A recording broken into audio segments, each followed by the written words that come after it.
नमस्कार, मैं पलक त्रिवेदी और आप देख रहे हैं टीवी 24 नेटवर्क। लोकसभा में नेता प्रतिपक्ष राहुल गांधी ने पीएम मोदी के सामने जिस तरीके से कांग्रेस के जीतने का दावा किया था, लगता है कांग्रेस गंभीरतापूर्वक उस दिशा के लिए आगे बढ़ चुकी है।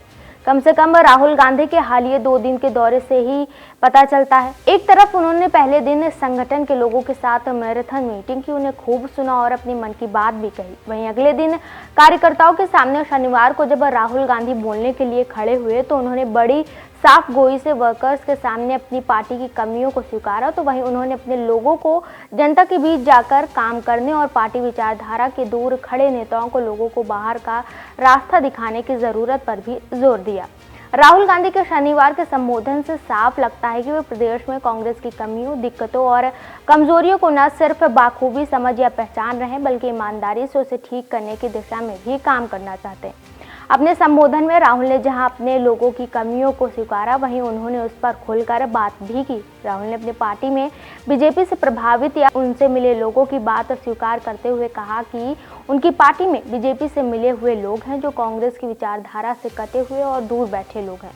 उन्होंने ऐसे लोगों को पार्टी के भीतर बीजेपी के बी टीम करार देते हुए कहा कि सख्ती से ऐसे लोगों के खिलाफ एक्शन लेना होगा। उन्होंने गुजरात कांग्रेस में दोनों तरह के कांग्रेस के बीच छटाई की बात कही। तभी राहुल ने संकेत दिया कि अगर 10 से 20 ही नहीं 30 से 40 लोगों को भी निकालना पड़े तो वो निकाल देंगे, ताकि कांग्रेस की नया स्वरूप लोगों में भरोसा पैदा कर सके। उनका 2 टूक कहना था कि अगर बीजेपी के लिए काम करना है तो वहीं जाओ। वहीं राहुल गांधी ने गुजरात में नई लीडरशिप को आगे बढ़ाने की भी बात कही। उनका कहना था कि बीजेपी समर्थित लोगों के जाने के बाद पार्टी में नए नेता सामने लाए जाएंगे, जिनमें बूथ स्तर से लेकर ब्लॉक, जिला व प्रदेश स्तर के नेता तक शामिल रहेंगे। कांग्रेस में नेताओं की कमी नहीं है, लेकिन अपने नेताओं को आगे बढ़ाने की उनकी शर्त थी कि उन्हें नेताओं को आगे बढ़ाने की बात होनी चाहिए।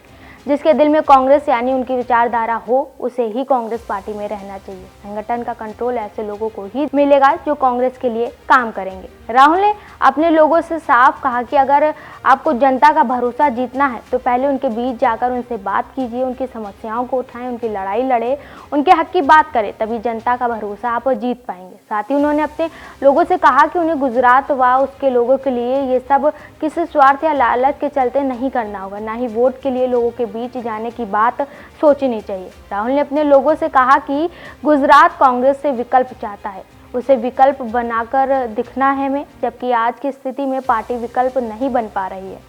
राहुल ने अपने संबोधन में कहा कि गुजरात फंसा हुआ है, वो आगे बढ़ना चाहता है। गुजरात की कांग्रेस पार्टी उसको रास्ता नहीं दिखा पा रही है। जब तक कांग्रेस अपनी जिम्मेदारी नहीं निभाएगी, तब तक गुजरात की जनता पार्टी को चुनाव में समर्थन नहीं देगी। उन्होंने कार्यकर्ताओं को एकजुट होकर जनता की सेवा में जुटने और राज्य के युवा, किसान, व्यापारी और महिलाओं के लिए हक में आवाज उठाने की भी बात कही। ऑपोजिशन चाहते हैं,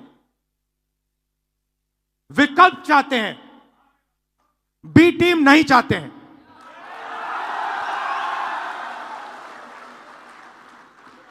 तो मेरी जिम्मेदारी ये 2 जो ग्रुप्स हैं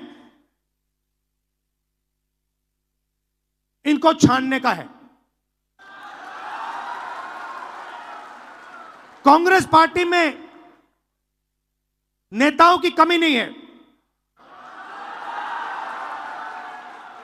district level, block level, senior level नेता हैं, बबरशेर हैं,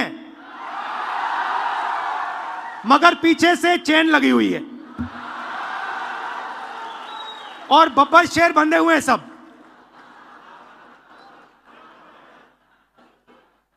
एक बार मेरी मीटिंग हो रही थी, वहां पे शायद मध्य प्रदेश का डेलीगेशन था। एक कार्यकर्ता खड़ा हुआ, कहता है राहुल जी आप एक काम कर दीजिए। मैंने कहा क्या? कहता है 2 तरीके के घोड़े होते हैं, एक होता है रेस का, एक होता है शादी का। कांग्रेस पार्टी रेस के घोड़े को बारात में डाल देती है और बारात के घोड़े को रेस में डाल देती है।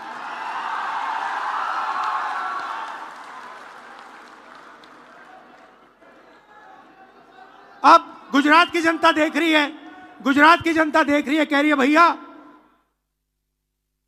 कांग्रेस पार्टी ने रेस में बारात का घोड़ा डाल दिया। तो अगर हमें रिश्ता बनाना है तो हमें दो काम करने हैं। पहला काम, ये जो दो ग्रुप्स हैं इनको अलग करना है सीधा। अगर हमें सख्त कार्रवाई करनी पड़ी, 10, 15, 20, 30, 40 लोगों को निकालना पड़ा, निकाल देना चाहिए। बीजेपी के लिए अंदर से काम कर रहे हो, चलो जाके देखते हैं, बाहर से काम करो।